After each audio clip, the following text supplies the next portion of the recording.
Hello everyone, welcome back to my channel. तो last video में हमने डिस्कस किया था कि बेबी के होने के बाद जो वर्किंग मॉम्स होती हैं उनको क्या क्या प्रॉब्लम फेस करनी पड़ती हैं, अपनी जॉब में वापस जाती हैं या नहीं जाती हैं, तो सोसाइटी की तरफ से उनको कितनी ज़्यादा हर्डल्स क्रिएट करी जाती हैं। तो आज का वीडियो भी न्यू मॉम के लिए एक सपोर्टिंग वीडियो है। तो आज के वीडियो में हम डिस्कस करेंगे कि एक बेबी होने के बाद एक फीमेल को क्या क्या इश्यूज आते हैं जिनके बारे में बहुत ज़्यादा लोग डिस्कस नहीं करते हैं। और एक फीमेल भी जब वो प्रेग्नेंट होती है या प्रेग्नेंट होने का ट्राई कर रही होती है तो वो काफ़ी ज़्यादा रिसर्च करती है इस बारे में कि क्या खाना है, क्या नहीं खाना है, बच्चे के लिए क्या अच्छा है, क्या नहीं अच्छा है, कौन सी स्लीपिंग पोजीशन अच्छी है, कैसे उठना है, कैसे बैठना है, कैसे चलना है, सी सेक्शन, नॉर्मल डिलीवरी, दोनों के क्या फायदे हैं, क्या नुकसान है, नॉर्मल डिलीवरी के टाइम आपको क्या क्या चीज़ें फॉलो करनी चाहिए, अगर आपका सी सेक्शन है तो आपको क्या क्या चीज़ें फॉलो करनी चाहिए। तो ये सब चीज़ों के बारे में तो वो बहुत ज़्यादा रिसर्च कर लेती है, लेकिन पोस्ट डिलीवरी उसको क्या क्या इश्यूज होने वाले हैं इसके बारे में बहुत ज़्यादा मटेरियल अवेलेबल नहीं है।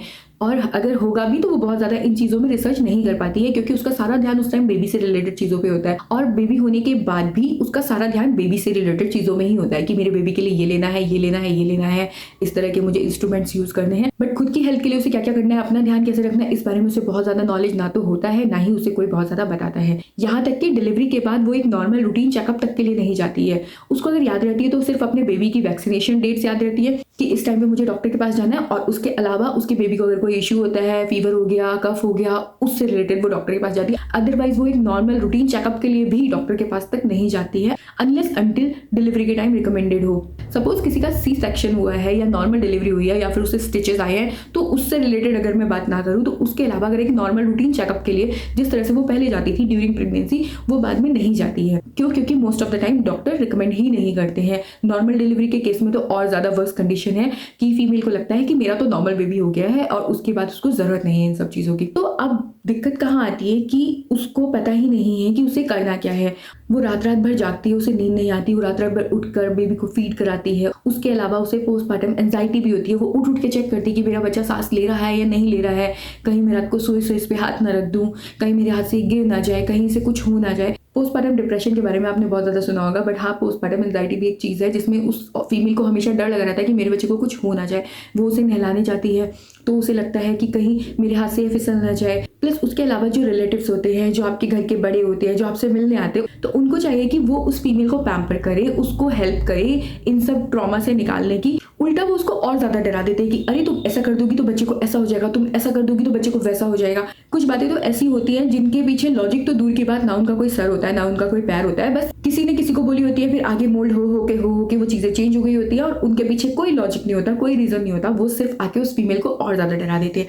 उस फीमेल को अभी सबसे ज्यादा पैम्परिंग की जरूरत है, केयर की जरूरत है। अगर आप उससे मिलने जा रहे हैं तो जाइए, उसके सर पे एक प्यार से हाथ फेरिए और उससे पूछिए, बेटा आप ठीक हो, सब अच्छा हो गया है, आगे भी सब अच्छा हो जाएगा और तुम बहुत अच्छे से कर लोगी। बट हाँ, मोस्टली केसेस में क्या होता है कि लोग आते हैं और सिर्फ डराते हैं और उस फीमेल को परेशान करके चले जाते हैं, उल्टे सीधे अपनी बातें बोल के। उनको पता भी नहीं चलता कि वो ऑलरेडी स्ट्रेस में है, वो ऑलरेडी वीक फील कर रही है, उसे एंजाइटी हो रही है कि उससे वो बच्चा अच्छे से संभाल पाएगी, नहीं संभाल पाएगी, उसके बच्चे को लेकर उसे बहुत ज्यादा डर है, बहुत सारे कंसर्न्स है उसके मन में। लेकिन आप लोग जाएंगे और उसे सिर्फ डरा के आ जाएंगे। बेबी होने के बाद जब वो फीमेल इतना ज्यादा वीक फील कर रही होती है, उस टाइम पे उसको अपनी छोटी छोटी बेसिक नीड्स के लिए भी लोगों की हेल्प की जरूरत होती है। कई बार वो अपने बिस्तर से उठ नहीं पा रही होती है, अपने बेबी का नैपी तक चेंज नहीं कर पा रही होती है, क्योंकि काफी सारा ब्लड लॉस होने की वजह से उसकी बॉडी में एक वीकनेस आ गई है, उसके स्टमक में से कुछ चीज बाहर आई है, तो वहां पर खाली एक स्पेस बन गया है।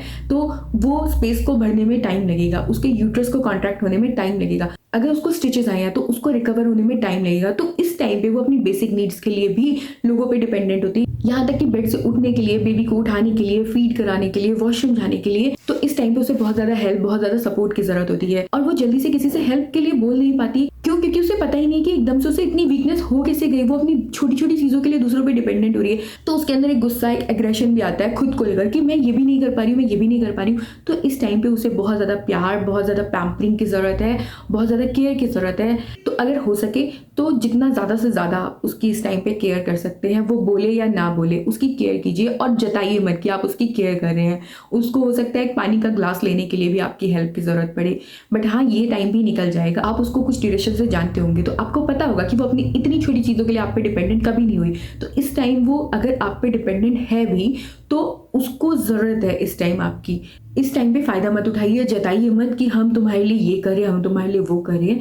क्यों? क्योंकि उसने भी आपके लिए बहुत कुछ किया होगा, इसीलिए आप उससे जुड़े हुए हैं। अगर आप उसके रिलेटिव हैं, आपके उसके फ्रेंड हैं और आप उससे मिलने जा रहे हैं, तो इसका मतलब आपके लिए वो मैटर करती है। तो अगर आप जा रहे हैं तो वहाँ पे ज्ञान मत दीजिए, जाके उसकी हेल्प कीजिए, जाके उसे प्यार दीजिए, उसकी केयर दीजिए जो वो डिजर्व करती है। और याद रखिए, इस टाइम पे जो भी उससे प्यार से बात करेगा, जो भी उसके लिए कुछ भी छोटी सी चीज़ भी करेगा, उसे हमेशा याद रहने वाली है। क्यों? क्योंकि इस टाइम पे लाइफ में पहली बार वो इतना वीक फील कर रही है। तो इस टाइम पे अगर आप उसके लिए कुछ भी करेंगे तो उसे पूरी ज़िंदगी याद रहने वाला है। और हाँ, ये भी बता दूँ, अगर आप उसके लिए कुछ गलत करेंगे, उसे फालतू की एडवाइस देंगे, उसके लिए ट्रॉमा क्रिएट करेंगे, उसे परेशान करेंगे, तो ये भी उसे पूरी उम्र याद रहने वाला है। आप इसके बाद चाहे कितनी भी अच्छी चीज़ें कर दें, वो चीज़ उसके दिमाग से कभी नहीं जाने वाली। वो आपको बोले ना बोले, लेकिन हाँ, ये उसके दिमाग में हमेशा रहेगा कि उस टाइम पे, जिस टाइम पे उसे सबसे ज़्यादा प्यार और केयर की ज़रूरत थी, आप गए थे उसे सिर्फ ज्ञान देने, उसको सिर्फ परेशान करने। तो प्लीज़ भूल कर भी किसी भी न्यू मॉम के साथ इस तरह की हरकत ना कीजिए, जिससे उसको मेंटली और ज़्यादा प्रेशराइज फील हो और ज़्यादा स्ट्रेस फील हो। क्योंकि ये उसका एक फेज़ है, कितना ही टाइम ले लेगा, निकल जाएगा। उसके बाद वो कैपेबल हो जाएगी अपने लिए हर चीज़ करने के लिए। लेकिन इस टाइम पे आप जो भी करेंगे उसे हमेशा याद रहेगा। तो प्लीज़ जाइए और उसकी हेल्प कीजिए, उसकी केयर कीजिए, उसे पैम्पर कीजिए, सिर्फ ज्ञान दे के मत आइए। अभी उसे 6 मंथ लगेंगे पूरी तरह से फिजिकली रिकवर होने में, प्लस मेंटली रिकवर होने में उसे 2 से 2.5 साल भी लग सकते हैं। क्यों? क्योंकि उसके हार्मोन्स जो है वो बहुत ज़्यादा फ्लक्चुएट होंगे इस ड्यूरेशन में, क्योंकि बेबी होने की वजह से उसके हार्मोन लेवल ऑलरेडी काफ़ी ज़्यादा फ्लक्चुएट हो चुके हैं। उसके बाद उसको टाइम लगेगा वो सब चीज़ें नॉर्मल होने में। उसके अलावा बेबी की वजह से उसका स्लीप साइकिल भी डिस्टर्ब हो जाएगा, जिसकी वजह से उसके हार्मोन लेवल अभी नॉर्मल नहीं आएंगे। फिजिकली उसे कुछ इश्यूज रहेंगे, बट हाँ, वो टाइम के साथ साथ धीरे धीरे कम हो जाएंगे। लेकिन हाँ, मेंटली वो जो प्रॉब्लम्स फेस कर रही है उसमें टाइम लगेगा। क्यों? क्योंकि बेबी के 6 मंथ होने तक उसका स्लीप साइकिल बहुत ज्यादा डिस्टर्ब रहेगा। उसके बाद बेबी जिस तरह से ग्रो करेगा, उसके माइलस्टोन अचीव हो रहे हैं नहीं हो रहे हैं, बेबी को लेकर वो बहुत ज्यादा कंसर्न रहेगी। क्योंकि बेबी ने अभी बोलना स्टार्ट नहीं करा, तो वो बहुत सारी चीजें समझाने के लिए अपनी मदर पर डिपेंडेंट रहेगा, वो उसके इमोशंस एक्सप्रेस करने के लिए अपनी मदर पर डिपेंडेंट रहेगा।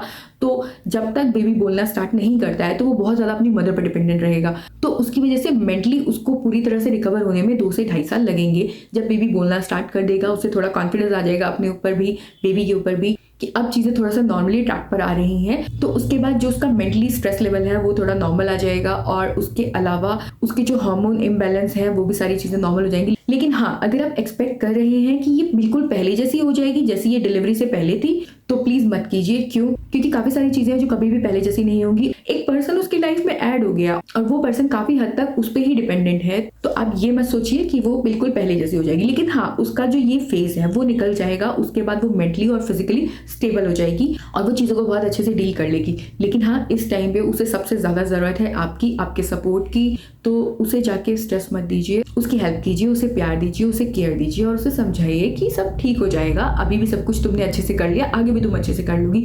उसे मोटिवेट कीजिए, तो जाके उसे परेशान मत कीजिए। अगर आप एक न्यू मॉम है और इस वीडियो से रिलेट कर पा रहे हैं, या आपकी फैमिली में किसी के यहाँ बेबी होने वाला है या अभी रिसेंटली बेबी हुआ है, तो उन लोगों के साथ इस वीडियो को शेयर कीजिए और ये वीडियो काफ़ी लोगों तक पहुंचे, ताकि उस फीमेल को जिसको बहुत ज़्यादा इस टाइम नीड है मेंटल सपोर्ट की, तो उसको वो सपोर्ट करें। तो आज के वीडियो में बस इतना ही, मिलते हैं हम अपने नेक्स्ट वीडियो में। Bye bye.